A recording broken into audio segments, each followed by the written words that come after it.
Jay Thomas has literally done it all in show business. He has worked extensively in radio, been the star of his own television hit sitcom, and now stands on the verge of motion picture stardom as well. From your mouth to God's ears, right? man. Good pal. We're happy to welcome Jay to our program here at CBS. Thanks for coming over. You know, we always plug stuff before when you had the... It's great. You've been wonderful to me for many And you to me. years. But I want to talk to you about your life in New Orleans as a kid growing up down there. Yeah. You know, and the aspirations your folks had for their son, Jay Thomas. I think my parents wanted me to probably be a lawyer. Yeah. Or a doctor or whatever, and I ended up being a 16-year-old strip show comic. So I don't know how happy they were with that. I told them that I was going to I've told this story before, but I'll tell it to you again. I had done stand-up comedy at my high school of Jesuit in New Orleans, and talent shows. Are you a Catholic kid? Yeah, people think I'm a Jewish guy from New York. Yeah, I am a Catholic from New Orleans, and I was born in Texas, Kermit, Texas. My dad's from Abilene.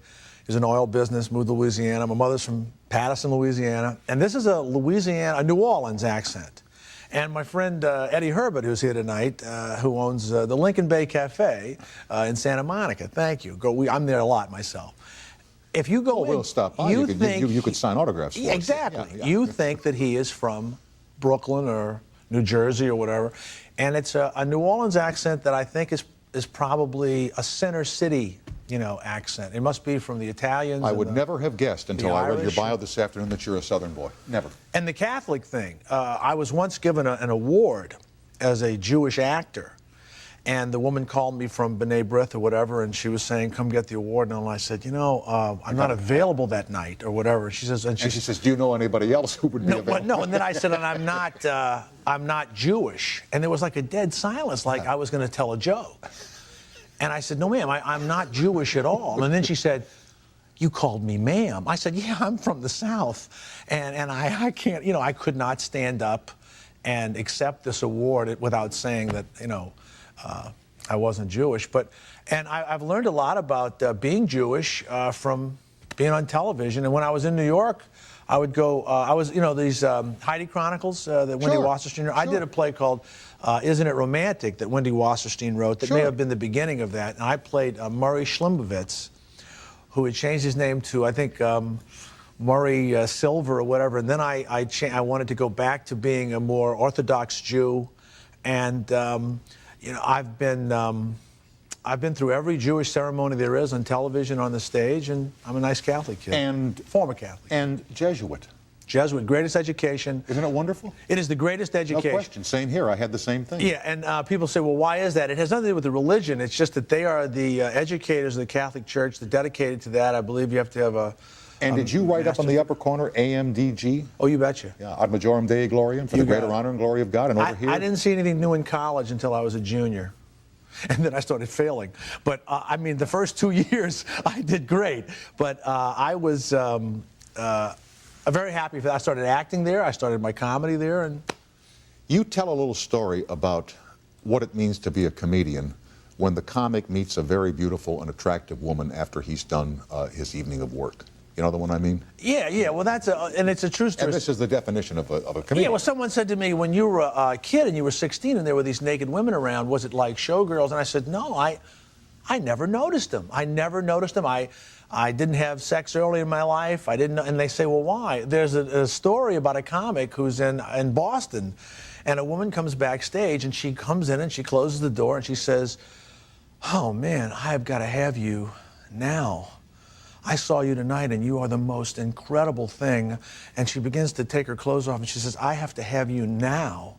And the comic says, you saw me tonight, and this is your reaction? She says, yeah. And he says, was that the first set or the second set? Because, the first set, I was just trying some stuff. Now, the second set, I did the Eskimo thing. Was that? She's naked. Yeah. Now, someone said that's a joke, but I believe that to be true. Yeah. Know it. I wrote it. Yeah, exactly. And you describe your early career as a comedian as kind of like the Piedmont Airlines of comedy. Were you everywhere? Yeah, I started, of course, in New Orleans, and then I went to Panama City, Florida, where I'd play. I was in college, of course, and I tried to play baseball and football and everything else. But I would play places like the Shrimp Boat Lounge in Panama City, Florida. Then I went to Pensacola University, then Charlotte, North Carolina, where I was emceeing the Miss Nude North Carolina contest, and I wasn't getting any laughs. And I had just gotten engaged to a lovely girl from the area. And I invited her to the show. Of course, everybody's nude and taking their clothes off, so I wasn't getting any laughs. So I took all of my clothes off and got a tremendous laugh, I might add. And she left the engagement ring by a Canadian Club and 7-Up. I remember exactly what she was drinking. And I went back to the table, you know, with my underwear on, you know, and big laughs, and I'm going like that, and, you know, and you know, tweaking myself. And when I got back, there was my, like, you know, $3, you know, engagement ring next to this Canadian Club. But, you know, it's funny. She had downed the Canadian Club first and then put it down. Leave the ring. Did you ever see her again? I married her eventually. Oh, you did? We were married for an hour.